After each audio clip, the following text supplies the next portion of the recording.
Alright, so I'm going to attempt to do an ombre to help those that are wondering how to pull off an ombre and not have a whole bunch of the seams showing. Um, it's a whole lot easier than what you think.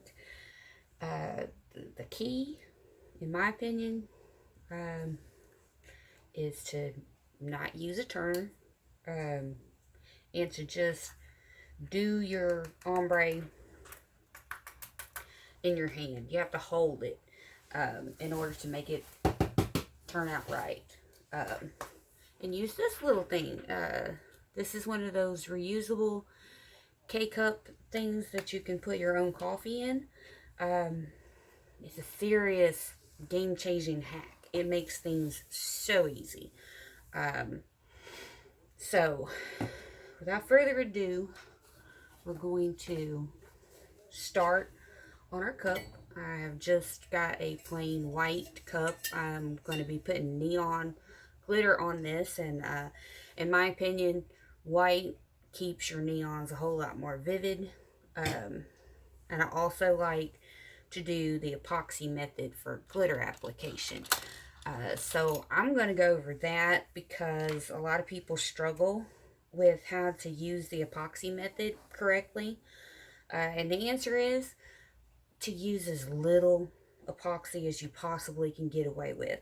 So in my measuring cup, the smallest amount that I can make at a time is 5 milliliters. So I'm going to measure that out right quick and go ahead and mix some epoxy so we can get started. Um,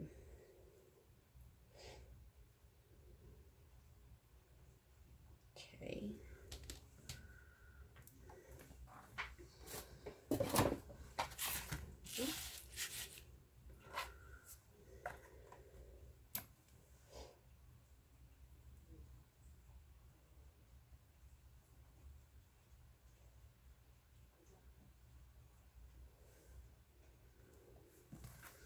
Alright. When you're doing this, it doesn't really matter how your epoxy looks because you're not going to be seeing this, so you can stir it up just as fast as you possibly can. Just make sure that you get it thoroughly mixed so it goes ahead and sets up the way that it's supposed to, but you're not really worried about micro bubbles or anything like that at this point because you're not going to be seeing that part. Alright. Here we go. We've got our epoxy all good and mixed. I don't see any ribbons of epoxy when I move the stir stick through. So we're good and mixed. Alright, so we're going to get above. And we're going to hold the cup. We're going to start by just dipping our finger in there and getting just a little epoxy on the end and rubbing it on there. You want to really have to pull this epoxy. You want barely enough to cover. You definitely do not want a thick coat like you would if you were covering glitter. If you do that, you're going to wind up with entirely too much, and that's how people wind up with flat spots and then rough spots on their cup. You actually want everything to be a rough spot, and this is how you get that. Also, you don't have to turn this on a turner when you're done applying glitter. You can actually just set it on a paper towel holder and let it cure. So, alright, so when we do the cup, we're just going to take and wipe little lines of epoxy every couple of inches on this cup. I say maybe every inch, inch and a half, you want to wipe a little line on there.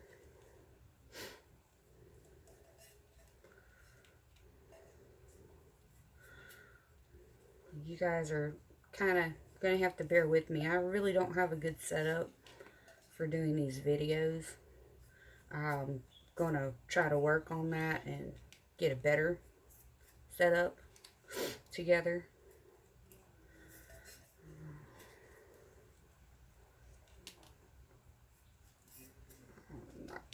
over, but it's still all good.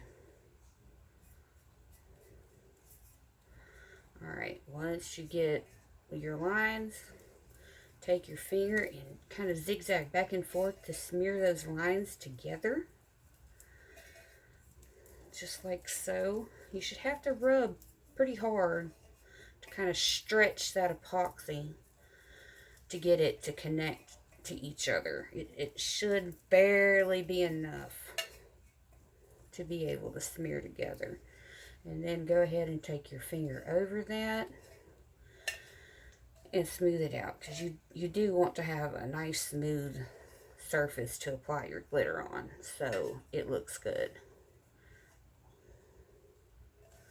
You should have to apply some pressure in order to be able to get this epoxy to coat this cup.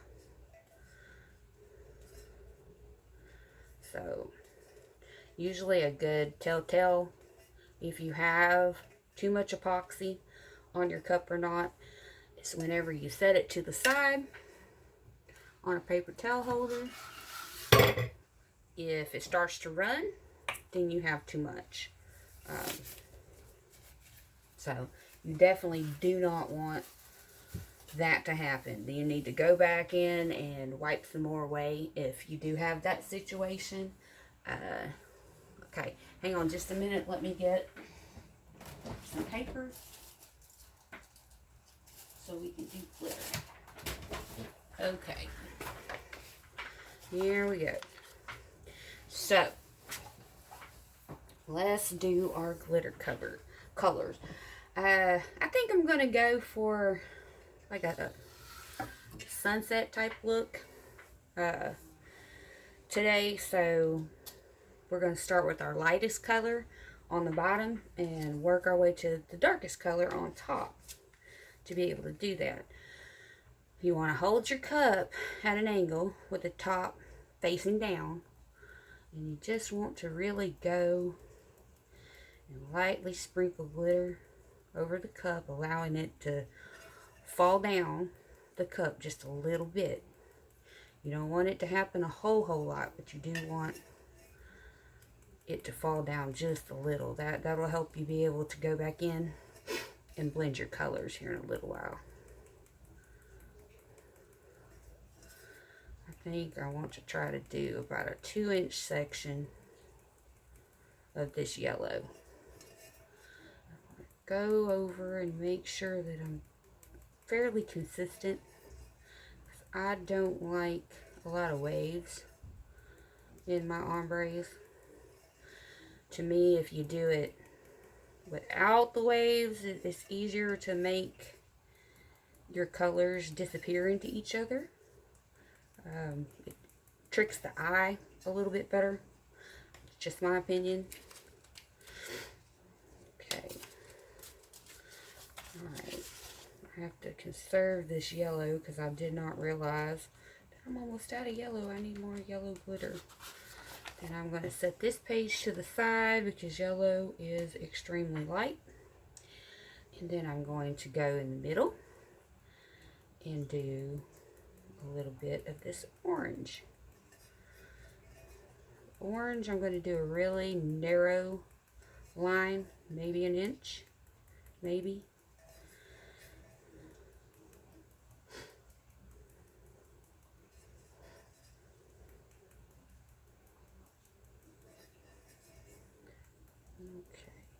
Go. We have our orange established, just like so.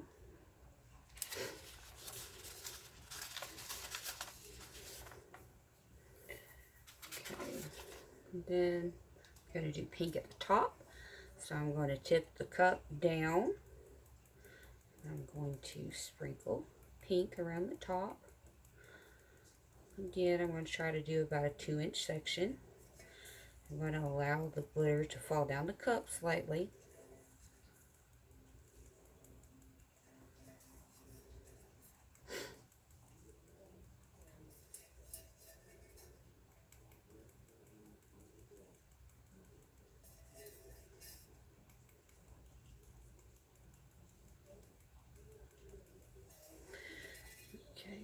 like so.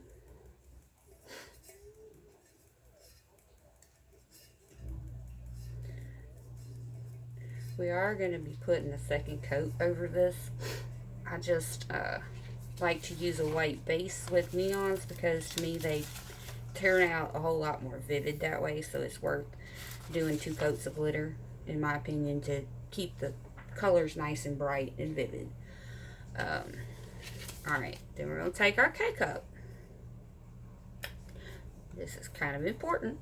We're going to treat this yellow like we would white. You want to have a whole lot more, hold on. You want to have a whole lot more of the yellow than you do the orange. So since I'm trying to conserve my yellow, I have a little leftover mix from last time I did this color combination. So I'm just going to sprinkle a little of that in there. And what we're going to wind up with is a mixture that is 90% yellow and maybe 10% orange. You barely want to see an orange tint to this. So shake it really good.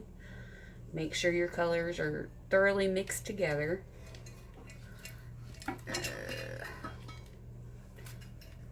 Hold on.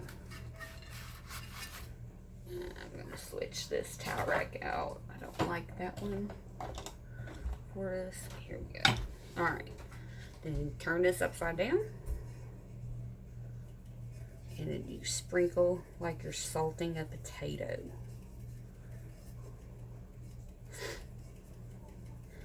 Kind of just want to go right below where your yellow is. And make sure that you're going up into where your yellow starts. I don't quite want to go down into the orange just yet, but I want to get close. Okay, just like so. I think they're starting to blend really good already. What's going to happen is you're just going to get glitter to stick where there's an epoxy spot. The glitter's not going to stick where you already have glitter. So that actually winds up being a good thing. Alright, so now we're going to take and add a 50-50 yellow to orange mix. Then we're going to go up closer to where the orange is. And we're going to start sprinkling this into the orange like so.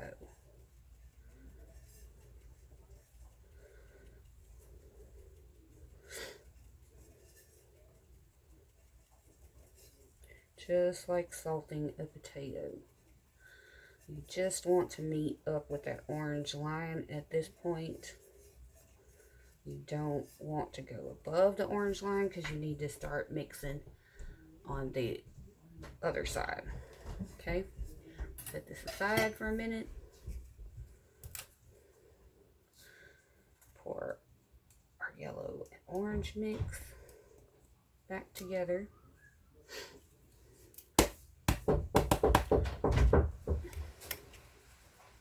Boy, we got plans on dinner